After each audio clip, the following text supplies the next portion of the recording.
Bonjour à tous et bienvenue sur Campus Channel. Aujourd'hui, nous accueillons l'IMT Minalbi, une école de l'Institut Mines-Télécom, et c'est une émission spéciale admissible. Pour nous parler de cette école, nous avons le plaisir d'accueillir la directrice de filière ingénieur sous statut étudiant, Rebecca Bonner, ainsi qu'une de ses étudiantes, Olivia Passé. Elles sont toutes deux là pour répondre à toutes mes questions.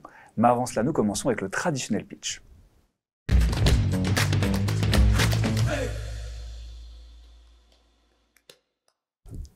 Le pitch, Rebecca, 60 secondes pour nous présenter l'école. Est-ce que vous êtes prête? Oui. Alors, je vous écoute. J'allais dire non, mais oui.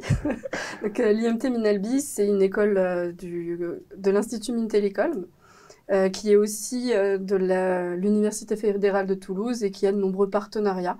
On est à quasiment 300 partenaires en France et à l'international. C'est aussi une école qui est ouverte sur le monde avec un quitus humanitaire et aussi un quitus international.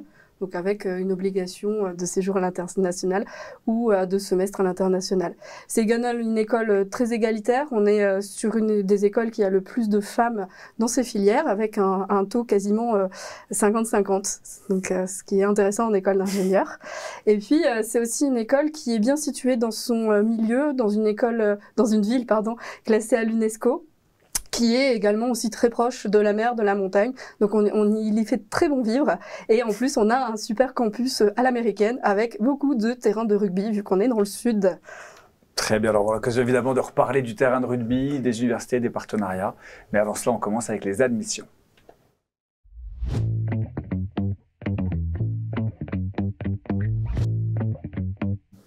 Rebecca, quelle est la composition d'une promo des Mines Albi? À quoi ça ressemble une promo chez vous? Alors une promo sur le statut étudiant, celui dans lequel on va parler, parce qu'on a un diplôme de filière, donc nous on va parler de la filière étudiante. Sur la filière étudiante, en première année, c'est à peu près 200 étudiants, un peu moins de 200 étudiants, qui viennent principalement des classes préparatoires, des grandes filières connues, et puis également des licences, également des internationaux. On a d'ailleurs une grosse promotion de Malaisiens chaque année par un partenariat qu'on a, et également des entrées en deuxième année qui viennent de pharmacie ou également une passerelle médecine. Donc on a des ouvertures assez grandes et on est une école qui aime l'ouverture et les diplômes très variés en entrée en tout cas. Alors Olivia, quel est ton parcours toi justement et Alors quels moi, sont le parcours de tes amis? Je viens d'une formation de classe préparatoire aux grandes écoles, donc c'est PGE. Et je viens pas d'une classe préparatoire qui est classique, en fait je viens d'une classe préparatoire dont on accepte, je crois qu'on est 5 BCPST. Oui. Voilà, donc c'est une classe qui normalement prépare plutôt à agro-véto. Mais personnellement, l'IMT Minalbi, ça a vraiment été un choix. Et je suis très heureuse d'avoir fait ce choix. Donc ça illustre l'ouverture dont vous parliez. Exactement. Justement. Quelles sont les qualités essentielles que vous cherchez ou que vous retrouvez dans les candidats, dans vos étudiants? Alors justement, on recherche beaucoup d'ouverture, on aime bien les profils un peu particuliers, on aime bien la diversité. On a des promotions diverses et variées et ça se voit aussi dans notre enseignement d'ailleurs, parce qu'on a des enseignements très ouverts, parce qu'on aime les groupes ouverts, donc c'est vrai qu'on aime bien les profils atypiques, mais qui ont quand même une grosse base scientifique et technique pour devenir ingénieur. Alors on va parler des oraux, parce que c'est une étape, une épreuve quand même, je pense, dans la vie d'un étudiant pour accéder à l'école de ses rêves ou de son choix. Comment ça s'est passé pour toi cette journée? Comment on pourrait s'y préparer efficacement? Quel conseil tu pourrais donner? Les oraux qui m'ont permis de venir au Mines. Oui. Alors moi j'ai fait des oraux un peu particuliers du fait de ma filière. C'était dans le concours La Banque G2E. Et donc pour s'y préparer, il faut simplement avoir bien potassé ses cours et surtout le jour des oraux être détendu et pas montrer qu'on stresse aux examinateurs. Ils voient des dizaines de personnes chaque jour qui sont en stress et qui sont mal de passer leur concours. Donc ouais, je vous conseille d'avoir un grand sourire, d'être heureux d'être là et puis de communiquer votre bonheur à l'examinateur pour que finalement il ait envie de vous mettre une bonne note. Comment préparer efficacement cette journée et surtout, faut-il choisir son centre de passage? C'est aussi une question qui revient souvent, je vous la pose presque chaque année. Faut-il choisir son centre de passage en fonction de l'IMT que l'on souhaite intégrer? Alors absolument pas. Donc sur le concours principal, sur les prépas, on va dire, les filières, les grosses filières de recrutement, PC, MP, PSI et un peu PT. Enfin, on en prend quelques-uns. C'est le même concours qui est sur 2 sites, l'année prochaine sur 3 sites, cette année sur 2. Il n'y a absolument pas de règle de si vous avez choisi un site, vous aurez telle école, etc. Tout le monde est ouvert, voilà. Et pour revenir à ce qu'elle disait aussi sur l'oral, on a la particularité dans ce concours-là justement d'avoir un entretien et venez comme vous êtes. J'ai vraiment envie de dire ça. Faut venir comme vous êtes parce que c'est vous qu'on veut découvrir et pas ce que vous avez écrit en papier et appris par cœur, quoi.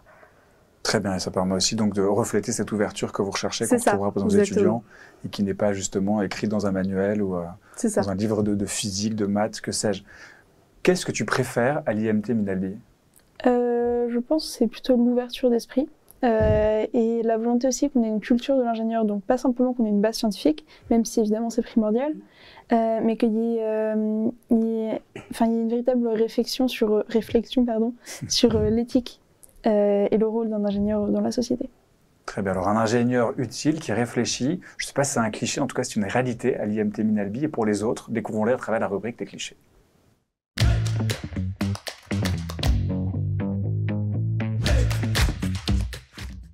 Les clichés, ce sont ces idées reçues, préconçues qu'on peut avoir concernant une école, une ville. Rebecca, je vais peut-être vous laisser commencer. Quel est le premier cliché qui vous vient à l'esprit quand j'évoque votre école? Alors moi, quand j'évoque mon école, c'est vraiment le côté, il n'y a que les hommes qui peuvent être ingénieurs. Alors c'est vrai qu'on voit... Sympa pour Olivia. Voilà, c'est sympa pour Olivia, c'est sympa pour moi aussi, parce que je le suis aussi. Absolument. À la base. Je dis à la base parce que bon, j'ai eu une autre carrière derrière un peu plus complète, mais... un peu plus complexe que complète d'ailleurs. Les deux, complète et complexe. Les deux, complète et complexe. Chez nous, justement, on a beaucoup de femmes et on en est fiers parce que on veut montrer que l'ingénierie, c'est pour tous, pour tout le monde, quel que soit le genre. Et c'est quelque chose d'important et aussi d'ailleurs sur les représentations et les représentants de l'école. D'ailleurs, je suis une femme alors qu'il y a beaucoup d'hommes parmi mes collègues, mais ça fait toujours plaisir de pouvoir représenter l'école malgré...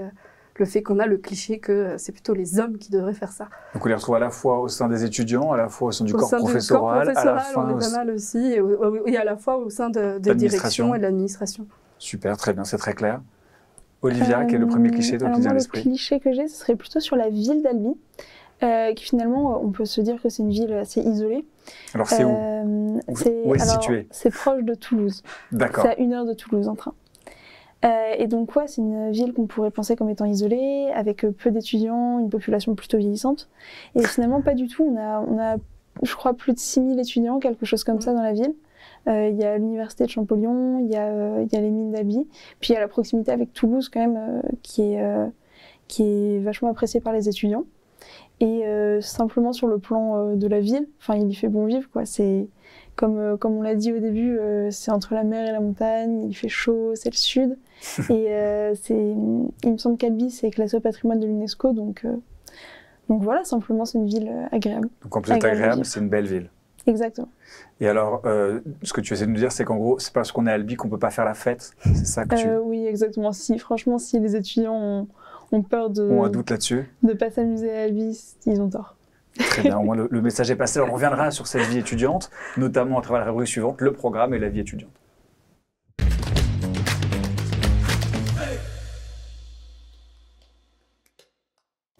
Rebecca, le programme a été repensé en fonction de quels critères? Alors, il a été repensé cette dernière année pour justement former des ingénieurs de notre époque et dans son époque et surtout dans sa société. C'est ça qui nous a paru hyper important. Et donc on a créé à partir de ça ce qu'on appelle un quitus humanité, donc qui permet de faire des conférences d'ouverture, les fresques du climat, les fresques numériques sur les transitions, etc. On a inclus dans tout notre programme, dans tous nos cours, des éléments sur les transitions et sur les transitions écologiques, industrie 4.0 et numérique. Et puis, on a aussi repensé l'ingénieur dans sa globalité en disant qu'un ingénieur, ce n'est pas que de la technique et du scientifique. Et donc, on a rajouté, entre autres, des cours, elle le disait un peu tout à l'heure, Olivia, on a des cours de philosophie des sciences, d'histoire des sciences et des controverses avec des gros projets sur ces secteurs-là et ces domaines-là. Tu es en quelle année, toi, actuellement? En première année. Première année. Alors, tu l'as senti, parce que c'est à la fin de la première année, du oui, coup, tu as fini un cycle? C'est quand même un aspect assez prépondérant de l'école de nous faire réfléchir sur le plan philosophique et éthique de la science en général. Le programme qui a été repensé donc, en fonction de critères, c'est vrai qu'il y a un quitus humanité et transition. Oui. 4 options et 11 parcours. Est-ce que c'est une formation généraliste ou spécialisée? Alors, c'est toujours une formation généraliste. Les options restent que 450 heures sur 1800 heures de cours. Ça y est, je me trompe dans le nombre de cours. Donc, c'est 540 heures, pardon. Donc, ça reste une part assez minime, finalement. Enfin, c'est une coloration. Moi, je dis toujours ça à nos étudiants quand ils nous disent « Oui, je voulais telle option, finalement, je sais pas, je vais peut-être prendre telle autre option. Est-ce que je vais louper ma vie si j'ai pas pris l'option que je pensais au début ?» Mais il y en a vraiment qui se posent ces questions-là. Et en fait, la réponse est absolument pas, parce que l'option, c'est une première couleur. Il restera ingénieur généraliste. Et s'il fait une option de pharmacie, de production de comprimés en pharmacie, il peut très très bien travailler dans un autre domaine sur son premier emploi et par la suite. Donc c'est vraiment une coloration et on reste une école généraliste. Et alors, quels sont les 4 grands domaines, justement, lesquels vous illustrez? Les 4 grands domaines dans lesquels on est sur matériaux dans les transports de demain, on est sur les procédés et processus dans le domaine pharmacie, agroalimentaire et cosmétique, on est sur l'énergie et tout ce qui est énergie renouvelable, bâtiment à énergie positive, ville durable, et génie industriel, gestion des systèmes d'information. Je donne pas le nom exact, mais ça revient Je fais du raccourci. On a les domaines. Vous avez les grands domaines. C'est ce qui compte, si jamais, pour ceux qui veulent se décider. Un accompagnement et un parcours personnalisé. Olivia, tu l'as ressenti pendant cette première année. Comment est-ce qu'on t'a accompagné? Comment est-ce qu'on t'a suivi? Comment est-ce qu'on t'aide à construire justement ton projet pro? Il te reste 2 ans maintenant. D'accord. Alors du coup, ce qui est bien à l'IMT Minalbi, c'est qu'on a un référent. Donc en tant qu'étudiant, on va avoir une personne donc, de l'administration ou un professeur ou du moins un adulte qui va pouvoir nous aider dans le parcours. Un encadrant de l'IMT. On n'assure jamais des enfants, mais on sait exactement, tout à fait. Tu es adulte, mais bon. Voilà, oui. Et donc, on va avoir cette personne qui va nous suivre, nous conseiller dans notre projet. Et notamment si on veut faire un échange ou si on veut, je sais pas, nous conseiller pour nos stages. Partir en double diplôme, voilà, si on a des hésitations. Un double cursus. Donc, cette personne peut nous conseiller. On a des rendez-vous qui sont obligatoires à faire avec lui. Et donc, ça peut aider certains dans le choix de leur parcours. D'accord. Et donc, le parcours est personnalisé parce qu'il y a comme étape où justement tu as des choix à faire. Pour toi, par exemple, l'année prochaine, il te reste quoi comme décision à prendre? Chaque année, en deuxième année, on va faire un choix avec des modulaires et des options. Et donc, en ce sens-là, c'est personnalisé. Ça te permet de t'adapter, voilà. Ça reste généraliste, comme vous disiez. Rebecca, 300 possibilités d'échange et de double diplôme. Est-ce que ça rallonge la durée de la formation? Alors, sur les échanges, non. C'est-à-dire qu'on peut faire des échanges un semestre ou un an, ça ne rallongera pas la formation. Par contre, les doubles diplômes, oui, ça va rajouter une année, en général. Alors, il y a des exceptions. Il y a 2 exceptions qui ne rajoutent pas une année, mais la majorité rajoute une année. C'est justement pour pouvoir aller chercher 2 diplômes et pas uniquement le diplôme d'ingénieur, mais ça reste une année en général extrêmement enrichissante parce que ça permet d'avoir des formations très complémentaires. On peut chez nous, par exemple, devenir ingénieur et faire des études de sciences politiques, par exemple. Donc, ce qui est quand même très large et très intéressant. C'est ce que je vous demandais justement, quelles sont les doubles casquettes qu'on peut avoir. Alors, donc, nous, on fait ingénieur-manager. Voilà, on fait ingénieur-manager, on fait ingénieur sciences politiques, on fait des ingénieries avec d'autres pays. On en a beaucoup qui vont en double diplôme au Japon, en Corée du Sud, au Canada, aux États-Unis. Et j'en passe. C'est l'ouverture internationale, le monde est à vous, autant que... Oui. On a la chance d'en avoir vraiment beaucoup, malgré le fait qu'on pourrait se dire une petite école, elle en a pas beaucoup, on en a quand même beaucoup, aussi bien par nos réseaux que par nous-mêmes d'ailleurs. 300 c'est conséquent, oui, surtout sur une promo de 200. C'est ça, on a l'embarras du choix. Oui, mais sur une promo de 200, en première année, il y en aura plus de la moitié qui partiront. Au cours de leur cursus, hein, je dis pas en même temps, au cours de leur cursus. Olivia, la pédagogie à l'IMT Minalbi, c'est quoi? Il y a une certaine autonomie qui est mise en place avec la présence de TAPE, donc des travaux en autonomie qui sont à faire chez nous. Donc ça nous permet de planifier notre travail au cours de la semaine et de mieux gérer notre temps. Un projet par exemple que tu as été demandé de faire, de mener? Les TAPE, c'est pas vraiment un projet, enfin, c'est plus vraiment des travaux à faire chez soi. Donc c'est par exemple relire le cours et répondre à des questionnaires pour être sûr que c'est assimilé. Enfin, c'est ce genre de choses plutôt. C'est du télétravail pour étudiants. Voilà, c'est ça. C'est souvent comme ça. D'accord, donc c'est une pédagogie qui vous responsabilise, qui vous autonomise. Voilà. Ça permet aussi aux étudiants qui, comme on est très variés sur les entrées, ce que je disais, ça permet aussi des étudiants qui ont déjà les bases d'aller plus vite et aux étudiants, en fait, chacun a son rythme du coup. Les étudiants qui ont besoin d'aller rechercher des bases, on va leur donner des outils dans ces temps-là pour leur permettre d'arriver à assimiler la matière à leur rythme. Ça, c'est important en école d'ingénieur d'avoir son rythme. Et en effet, on verra aussi de quelle manière, par la professionnalisation, vous arrivez à ajouter un autre outil pédagogique. Mais avant cela, on va passer par le qui suis-je.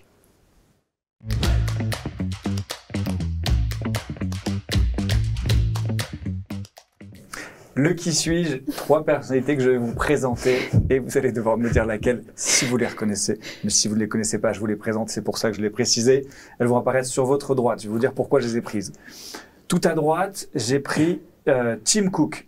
Tim Cook, alors si on fait, votre ancien nom c'était Min Albi Carmo. Si on prend les initiales, ça fait Mac. Mac, ça fait Apple. Apple, ça fait Tim Cook. Vous voyez, on a des associations d'idées à Campus L qui sont extraordinaires, mais pas seulement. À l'IMT Minalbi, on devient un ingénieur humaniste, innovant et international. Et Tim Cook, alors on pourrait imaginer que c'est international, mais c'est un humaniste aussi.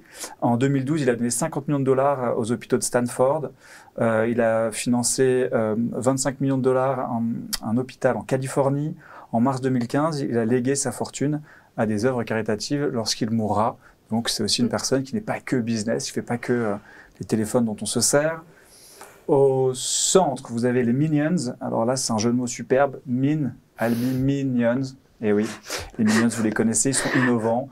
Dans Moi, Moche et Méchant, vous avez peut-être vu le film dans lequel voilà, c'est un peu l'armée de Joyeux Luron, on va l'appeler comme ça. Et puis tout à gauche, je ne sais pas si vous l'avez reconnu, c'est Antoine Dupont. Minalbi, c'est international. Là, c'est un international de rugby. Il fait partie du 15 de France. Il est demi-de-mêlée. Il joue au Stade Toulousain aussi. Et il a été élu meilleur joueur du monde, il me semble, plusieurs années de suite.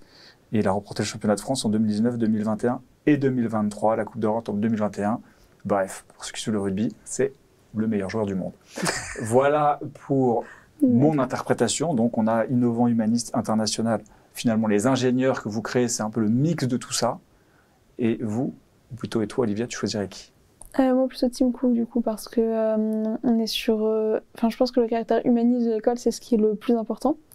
Et au-delà même de son caractère humaniste, c'est quand même, à la fois un businessman et un ingénieur assez comment dire, brillant. Brillant, voilà. Merci beaucoup. Je pense qu'on peut le dire. Et oui. voilà. Donc on est sur une personnalité qui pourrait représenter l'école. Merci. Rebecca.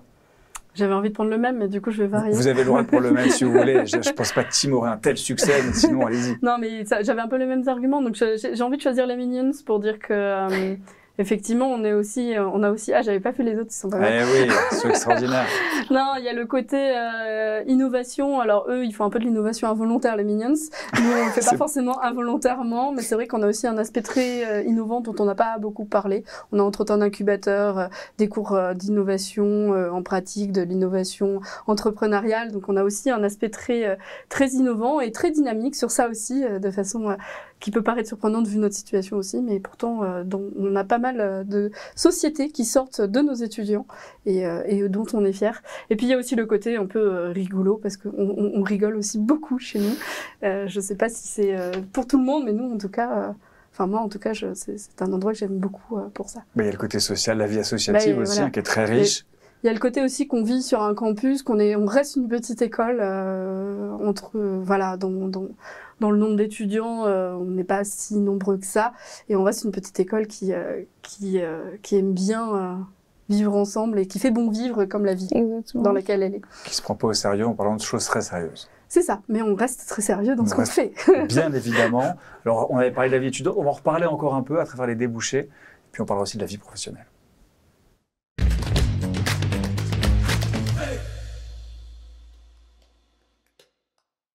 Alors déjà, Olivia, pourquoi est-ce qu'on dit de ton campus qu'il a été pensé pour les élèves ? Parce que les étudiants peuvent vivre directement sur le campus et évidemment faire la fête dessus. Puisqu'on a une salle, on a une salle dédiée. Donc c'est vachement sécuritaire pour les élèves qui vivent à côté de l'endroit où ils font la fête, donc il n'y a pas besoin de prendre la voiture après coup pour rentrer chez eux, voilà. Et puis oui, c'est simplement très beau, c'est très vert, c'est très agréable à vivre, encore une fois. Finalement, c'est le mot de la soirée, il fait bon vivre. Et on peut y faire du sport. Alors, j'allais dire oui, parce que vous parlez de campus à l'américaine. Oui, alors, racontez-nous. Ah oui, avec les terrains de rugby. Je dis que c'est un campus à l'américaine parce qu'il y a à la fois les logements des étudiants, et des apprentis d'ailleurs. Il y a aussi le restaurant, il y a également la salle des fêtes, mais il y a aussi un gymnase, les salles de musculation, 2 terrains de rugby, un terrain de foot, terrain de pétanque, parce que c'est important aussi dans le sud. Et puis un espace tellement vert et tellement grand qu'on y fait des crosses, des courses, etc. Donc on est vraiment sur un campus à l'américaine en France, qui est assez surprenant. La première fois que j'y suis arrivée, je fais « Ah oui, quand même !» Ouais, on pourrait dire Albi, et en fait c'est encore un autre cliché. Parce que la ville, comme ça, paraît petite, que le campus est bien au contraire. Bien au contraire, c'est un des plus grands des mines, en tout cas. Enfin, de l'IMT, en tout cas. Donc, débouché associatif, est-ce qu'il y aurait une anecdote, Olivia, pour nous illustrer la vie étudiante? Toi, tu me disais que tu ne faisais pas partie d'une association parce que tu étais référente, c'est ça? Voilà, je suis référente de ma promotion. Donc, ton rôle, c'est? Mon rôle, c'est par exemple quand il y a un problème, que ce soit avec un prof ou avec une matière en particulier. Je fais remonter le problème à l'administration et mon rôle, c'est d'essayer de régler le problème pour satisfaire les étudiants. D'accord. Et les enseignants. Et les enseignants, exactement. En fait, c'est un peu le pont entre les étudiants et les enseignants. D'accord. Et donc, de ce fait, j'ai pas forcément le temps pour à la fois m'occuper de ce rôle de référent et faire des associations en plus. Et donc, c'est plus ou moins déconseillé. Ok. Voilà. Mais comme je pense toutes les écoles d'ingé, il y a à la fois un BDA, un BDE, un BDS, donc des associations autour desquelles les élèves peuvent se réunir et qui va souder encore plus la vie étudiante, qui vont organiser des événements, qui vont préparer l'intégration des nouveaux étudiants en première année, et donc oui, qui vont mettre une bonne ambiance au sein de la vie étudiante. Un tiers de la formation est en entreprise. Oui. Pourquoi vous avez fait ce choix ? Parce que la meilleure façon d'apprendre, c'est aussi de pratiquer. Donc c'est un bon moyen de pratiquer et pour nous, c'est important. Et quand on parlait de repenser la formation tout à l'heure, on a aussi repensé la formation dans le temps. Et on a laissé plus de temps à l'entreprise. Donc là, plus ça va, plus ils auront de temps pour aller en entreprise et pour pratiquer en entreprise. Parce que ça nous paraît important. Pour ça, ils ont, dès la première année, un stage de 1 mois, mais qui peut aller jusqu'à 6 semaines. Ils ont un stage de 18 semaines, pardon. Enfin, 16 semaines obligatoires, mais 18 semaines à l'international. En deuxième année, qui peut aller jusqu'à 20 semaines, voire un peu plus maintenant. Et puis, ils ont un stage de dernière année qui est de minimum 20 semaines, mais qui peut aussi aller plus loin, parce qu'on leur laisse le temps de pratiquer et on trouve ça important. Ça leur permet aussi de savoir ce qui leur plaît, de ce qui leur plaît pas. Exactement. On apprend aussi. Ça leur fait des expériences, ça leur permet d'aller voir des grandes entreprises, des petites entreprises, des secteurs qui, comme ils seront généralistes, ils peuvent aussi aller chercher des secteurs auxquels ils n'avaient pas pensé. C'est vrai, ça leur permet de se tester et de tester l'entreprise ou autre d'ailleurs. Parce qu'on a aussi des gens qui vont faire de l'humanitaire, de la création d'entreprises sur ces stages, etc., etc. Est-ce que c'est difficile d'alterner comme ça entre vie en entreprise, vie à l'école? Alors, toi, pour l'instant, tu as eu un premier mois. Je suis seulement en première année, donc j'ai fait un seul mois de stage. Non, je pense pas que ce soit compliqué. Je pense qu'effectivement, c'est enrichissant d'aller dans une entreprise, d'aller dans la vie active directement. En plus, le premier stage qu'on fait, donc en première année, c'est un stage qui est dit ouvrier. Et donc, c'est un stage où on fait pas forcément, on n'incarne pas forcément le rôle d'un ingénieur au sein de l'entreprise. On va faire donc le rôle d'ouvrier et ça permet vraiment de voir l'entreprise dans son ensemble et de savoir l'importance de notre rôle de cadre futur. Oui, vous voulez rajouter quelque chose ? C'est juste qu'il faut savoir qu'il y a certains étudiants, quand ils arrivent de licence ou de prépa, ils n'ont jamais vu l'entreprise, ils ne la connaissent pas, ils ne l'ont pas forcément dans leur famille et c'est souvent la première découverte intéressante de l'entreprise. Et le premier questionnement est... Après, il peut se référer à leurs référents pour en discuter et qu'on permette de construire leurs briques pour leur futur. 4000 alumni en France et à l'international, peut-être même un peu plus, hein, j'ai arrondi. Oui. Est-ce qu'il y a un rôle justement des anciens auprès de ta promotion, par exemple? Est-ce que tu as été au contact justement? Alors oui, du coup, il y a des événements qui sont organisés. Donc l'ABC justement, avec les étudiants, enfin les alumni, anciens étudiants qui reviennent. Et donc ça permet, moi je vois l'école d'ingénieur comme un endroit où on va surtout pouvoir se faire des contacts dans notre vie professionnelle future. Et donc ouais, le fait d'avoir autant d'élèves qui viennent de notre école, et qui donc sont un petit peu liés effectivement à nous, ça nous permet d'avoir des opportunités, de pouvoir discuter avec eux, de savoir comment c'est après dans la vie professionnelle. Et c'est vachement intéressant, oui, d'avoir une école avec autant d'alumni. Je vous voyais très complices toutes les deux sur ce plateau. Et la question que je me posais, Rebecca, c'est quel regard vous portez sur vos étudiants? C'est une belle question. Moi, j'ai pris cette fonction justement parce que j'aimais accompagner les étudiants. Au début, j'étais juste référente et puis j'aimais ça et j'ai demandé à aller plus loin. Et c'est vrai que je m'occupe d'à peu près 600-650 étudiants. Je connais quasiment les noms de tout le monde. Je connais quasiment tout le monde et c'est vrai que voilà, je peux être assez proche avec mes étudiants. Il y en a certains qui ont des problématiques qui dépassent l'école et qu'on essaye quand même d'aider parce qu'on trouve ça important de construire une personne pour l'aider à grandir plutôt que juste construire un ingénieur. C'est important aussi. On a le reflet humaniste aussi sur nos étudiants. Et Olivia aussi est référente, donc c'est vrai que je la vois très souvent. Parce que du coup, on règle beaucoup de problèmes ensemble. Mais c'est vrai que même d'autres étudiants qui ne sont pas forcément référents, j'en connais beaucoup, c'est vrai. Est-ce que c'est une bonne situation d'être ingénieur généraliste dans la vie après, les débouchés? Est-ce qu'on trouve facilement du travail? Est-ce qu'on gagne bien sa vie? Oui, on trouve du travail, on trouve beaucoup de travail, surtout les ingénieurs généralistes. Surtout en ce moment, sont très demandés. Là, on en est, c'est ce que je disais à un collègue tout à l'heure, on en est à avoir des gens qui nous demandent le diplôme là alors qu'ils n'ont pas fini et qui sont déjà, ils ont déjà signé le CDI alors qu'ils ont fini dans 3 mois, quoi. Et qui sont déjà à nous dire, je veux mon diplôme. Ah non, ça va pas être possible tout de suite. Mais c'est vrai que c'est en ce moment le marché, surtout des ingénieurs généralistes avec des regards assez complets et divers, c'est très demandé. Ouais. Tu as une idée de ce que tu veux faire après? C'est trop tôt peut-être? Je sais pas exactement dans quoi me diriger, mais ce serait plutôt dans auto-entrepreneuse. Donc, on verra. Entrepreneuse, du coup, j'imagine, c'est quoi? Tenter d'être incubée, tenter de... Oui, aller dans l'incubateur et donc pouvoir monter soit ma propre entreprise, soit faire une application. Enfin, après, pouvoir être dépendante seulement de moi, dans le monde professionnel. Très bien, donc on voit bien toutes les personnalités, tout ce qu'il est possible de faire à l'IMT Minalbi. C'est pas encore terminé, il nous reste le temps additionnel.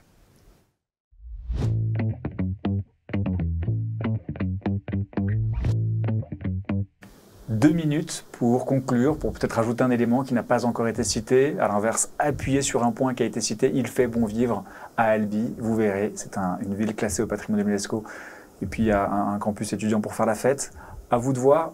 Olivia, qu'est-ce que tu as envie de nous dire pour conclure? Bien simplement que si vous venez à l'IMT Minalbi, je pense que vous le regretterez pas. Qu'au niveau de la vie étudiante, on est très vite inséré au sein de familles et que oui, il y a une bonne ambiance, les gens s'entendent bien de manière générale. Il y a une protection des élèves qui est vachement appréciable. Très bien. Ce sera ton dernier mot? C'est mon dernier mot. Parfait, merci beaucoup. Rebecca? Je vais avoir la joie de conclure. Absolument. Non, après, c'est vrai qu'on a quasiment, pour moi, à peu près tout dit sur l'école. C'est-à-dire que c'est une école au cœur de son territoire qui est à la fois innovante, à la fois ouverte, à la fois humaniste, qui permet de s'épanouir aussi bien sur la partie technique scientifique, sur des cours d'ouverture que dans une vie étudiante avec un campus qui vaut vraiment le détour. Et puis surtout, ça permet aussi de faire du touriste dans la ville et de bien manger, n'est-ce pas Olivia? Exactement. Parfait. Merci Rebecca, merci Olivia. Merci à toutes les deux d'avoir répondu à toutes mes questions. Finalement, en une phrase, ce serait une école qui allie sciences et humains pour une société agile et durable, avec un campus à l'américaine, une formation qui a été donc repensée autour des transitions écologiques, énergétiques, numériques, pour répondre aux attentes des élèves en termes de formation et aux besoins des entreprises. Si ce programme vous intéresse, IMT Minalbi, merci d'avoir regardé Campus Channel et je vous dis à très bientôt.